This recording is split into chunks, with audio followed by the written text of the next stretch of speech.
there was a great, great ancestor called Lord Macartney, who was the first British envoy to the court of a Chinese emperor. So I suppose it goes way, way back for a couple of hundred years in the family. China is utterly transformed.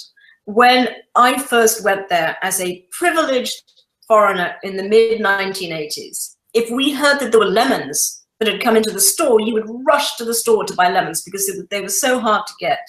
What changed between the 80s and in fact 70s, 80s to today is this incredible array of choice that people have in their lives, but not only material goods, also what they can read, what they can see on the internet, their access to the world. That choice their lives have been so enriched in these 30 years.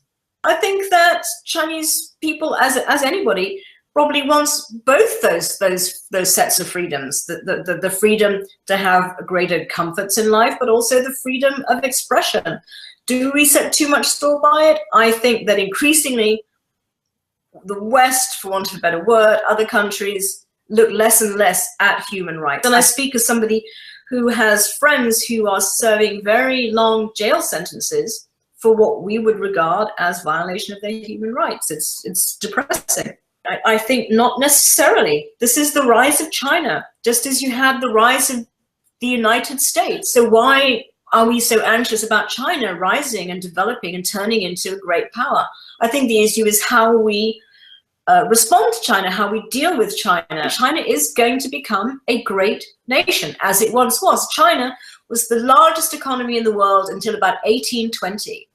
I think we get nervous about it because there's not sufficient understanding of how China works, and China does not help by making it difficult to understand what its motives are, not talking about it, this incredible secrecy that's around what it's doing. I'm not sure that the United States is in a position to say we are the most important power and we dictate the terms. There should be perhaps a greater equality with how they deal with China.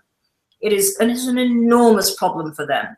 They are not able to exercise the influence they would like to exercise over this very small country that is neighbor, but neither can they afford to let North Korea go, because the last thing that China wants is to see North Korea collapse, become part of South Korea, become a united Korea with US nuclear armed troops on the other side of a river from China.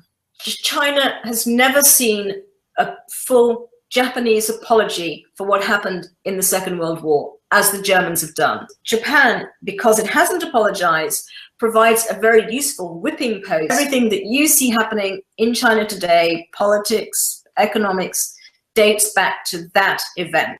If there's any memory of what happened in 1989, there was a risk that people will yet again rise up and it could be uncontrollable. So to talk about Tiananmen Square is seriously high risk. I find the most difficult is to explain that what is happening in China isn't bad, that China isn't this big bogey. No other administration in human history has lifted 600 million people out of poverty in 30 years. It's the most astonishing achievement.